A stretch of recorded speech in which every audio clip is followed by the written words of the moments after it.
যখনই কথা শুরু হয়েছে ডান পাশ থেকে কয় হুজুর সাবধান, সতর্ক থাকবেন, আমার আপার গায়ে যেন না লাগে।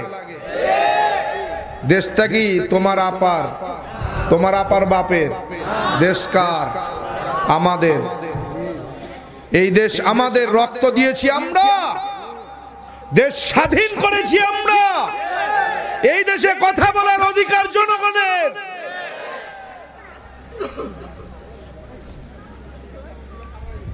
বাংলাদেশের মুসলমানকে বাক শক্তি কেড়ে নিয়ে বাক রুদ্ধ করার চেষ্টা করেছিল তারা। বাংলার মুসলমান ইতিহাস ভুলে যায়নি।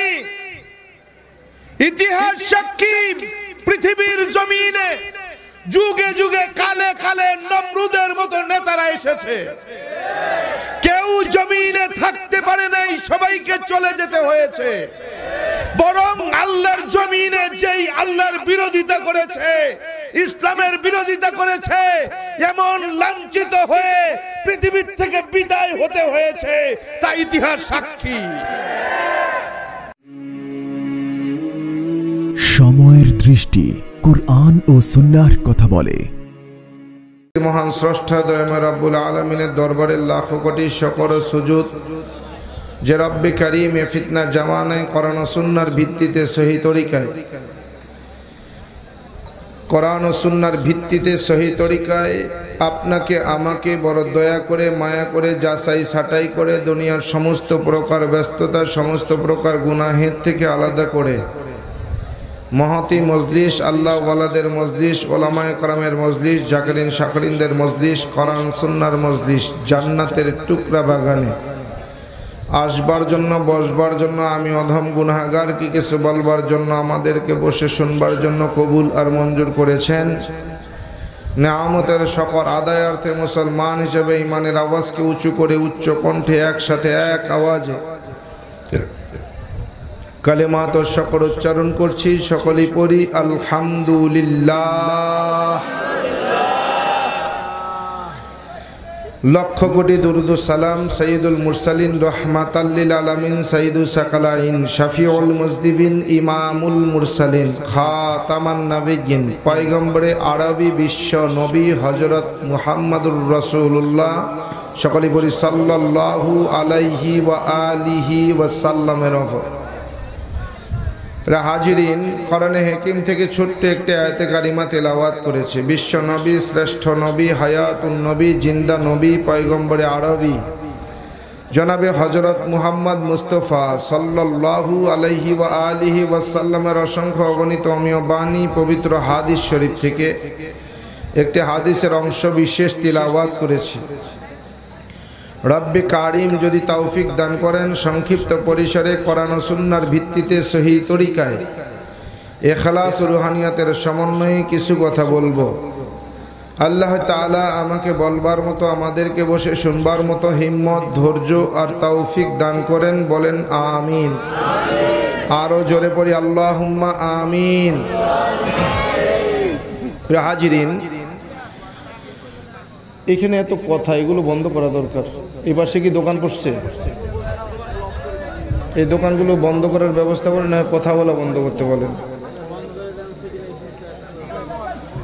আল্লাহ,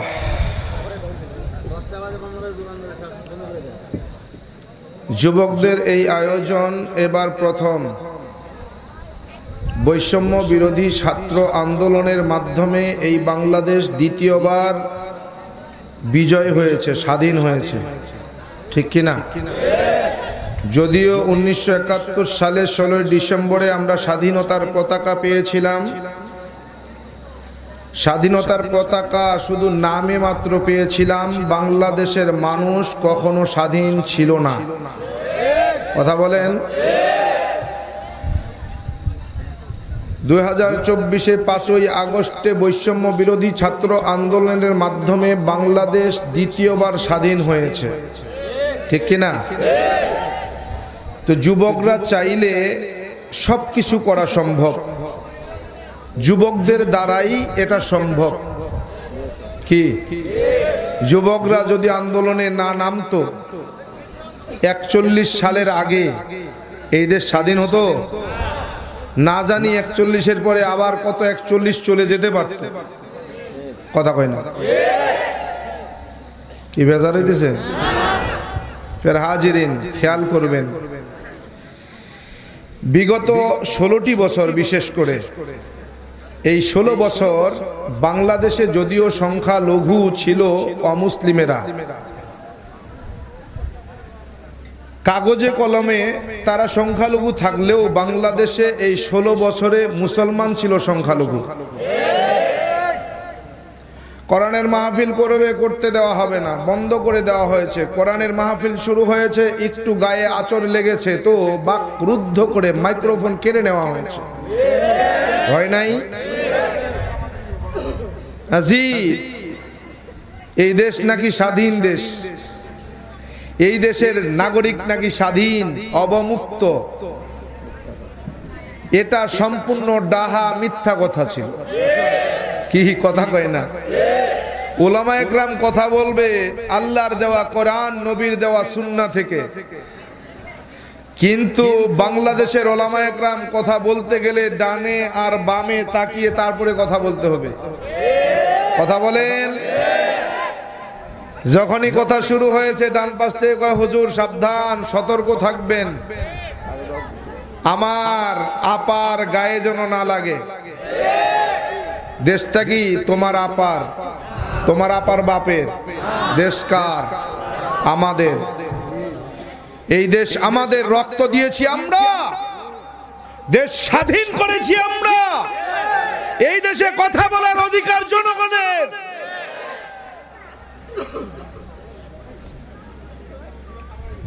বাংলাদেশের মুসলমানকে বাক শক্তি কেড়ে নিয়ে বাক রুদ্ধ করার চেষ্টা করেছিল তারা।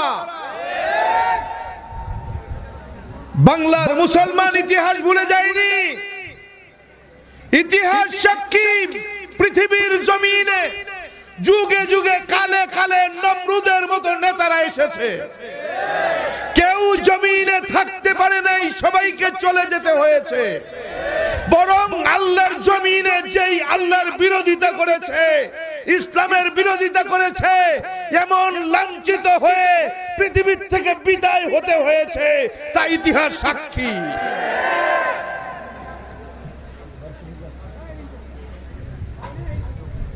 নমরুদ পৃথিবীতে এসেছিল, ইতিহাস সাক্ষী, তার করুণ পরিণতির দ্বারা মৃত্যুবরণ করতে হয়েছে। ফিরাউন রাজত্ব করেছে 40 বছর। এই 40 বছরের ভিতরে ফিরাউনের ঠান্ডা সর্দি লাগে নাই, কাশি হয় নাই, জ্বর হয় নাই। ফিরাউন 40 বছর নিজেকে খোদা দাবি করে মিশরের মানুষদেরকে তাকে খোদা বলতে বাধ্য করেছে। বাংলাদেশে এই 16 বছরে বাংলাদেশের মুসলমানকে বঙ্গবন্ধুকে জাতির পিতা বলতে বাধ্য করেছে।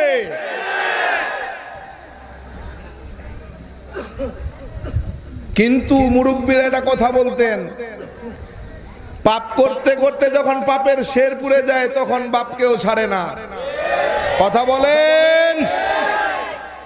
এই বাংলাদেশের মুসলমান অন্যায়, অত্যাচার, জুলুম, নির্যাতন, গুম, খুন কম সহ্য করে নাই। বাংলাদেশের মুসলমান কথা বলতে গেলেই আগে দেখতে হতো কোথায় কথা বলতেছি, কথা বলার দেখার পরে কথা বলতে হতো। কিন্তু আল্লাহর মায়ের দুনিয়ার বাইর। কথা বলেন। আল্লাহ ছাড় দেন কিন্তু ছেড়ে দেন না। 16 বছর ক্ষমতায় থেকে 16 বছরের ক্ষমতা মাত্র 18 দিন আন্দোলনে যদি বাংলাদেশ থেকে পালিয়ে যেতে হয়, অদূর ভবিষ্যতে এটা ইতিহাসের সাক্ষী হয়ে থাকবে। বাংলাদেশের জনগণকে যারা গোলাম বানাতে চায়, শাসনের নামে শোষণ করতে চায়, স্মরণ রাখতে হবে বাংলাদেশের মুসলমান 18 দিনে যদি 16 বছরের ক্ষমতার থেকে নামাতে পারে, বাংলাদেশে অদূর ভবিষ্যতে স্বৈরাচারী শাসন ব্যবস্থা কায়েম করতে চাইলে 18 মিনিট লাগবে না ইনশাআল্লাহ। এজন্য সতর্ক থাকতে হবে। প্যার হাজিরিন,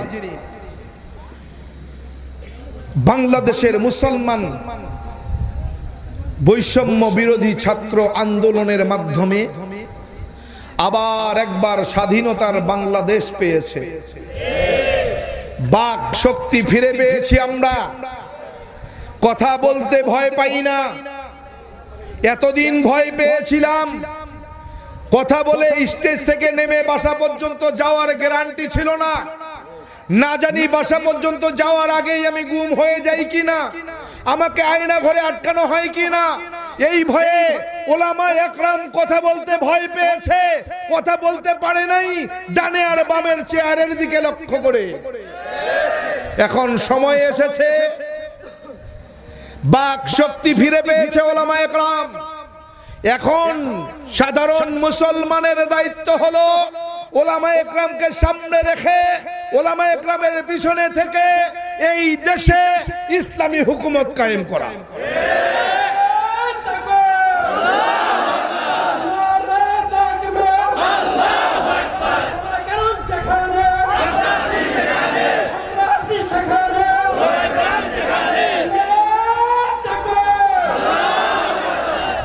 হাজিরিন, আমরা বাংলাদেশের স্বাধীনতার পর থেকে লক্ষ্য করেছি, যারাই ক্ষমতায় এসেছে বাংলাদেশের জনগণকে শাসনের নামে শোষণ করেছে। কথা বলেন, বাংলাদেশের জনগণকে শুধু শাসনের ভয় দেখিয়ে শোষণ করে করে বাংলাদেশের জনগণের সম্পদ লুণ্ঠন করে কানাডার মতো জায়গায় বেগমপাড়া বানিয়েছে। বাংলাদেশের মানুষ আর বোকা নয়, বাংলাদেশের মানুষ সচেতন। বাংলাদেশের মানুষ এখন এক হয়েছে, এই বাংলাদেশে আর শোষণ করতে দেওয়া হবে না। এজন্য সময় এসেছে আমাদেরকে ঐক্যবদ্ধ হতে হবে। আল্লাহর জমিনে আল্লাহর আইন চলবে, আল্লাহর জমিনে আল্লাহর দ্বীন কায়েম হবে, আল্লাহর জমিনে আল্লাহর কোরআন অনুযায়ী শাসন ব্যবস্থা কায়েম হবে ইনশাআল্লাহ। এক আছি না আমরা ইনশাআল্লাহ? আগামীতে যখন এই দেশে নির্বাচন হবে, আমরা নির্বাচনে ভোট দিতে গিয়ে, সুষ্ঠুভাবে ভোট দিতে গিয়ে আমরা অবশ্যই সামনে দেখতে চাই এই বাংলাদেশ যেন সমস্ত ইসলামী সংগঠনগুলো দল মত নির্বিশেষে আমরা যারা মুসলমান, শুধু মুসলমান নয়, এখন বাংলাদেশের মানুষ হিন্দুরা পর্যন্ত চায় আর অন্য কোনো দল নয়, এবার আমরা ইসলামী দলকে দেখতে চাই। ঠিক কিনা? আগামীর ভবিষ্যৎ হবে ইসলামের ভবিষ্যৎ, আগামীর ভবিষ্যৎ হবে কোরআনের ভবিষ্যৎ, আগামীর ভবিষ্যৎ হবে রাসূলের ভবিষ্যৎ, আগামী ভবিষ্যৎ হবে খোলাফায়ে রাশেদিনের ভবিষ্যৎ।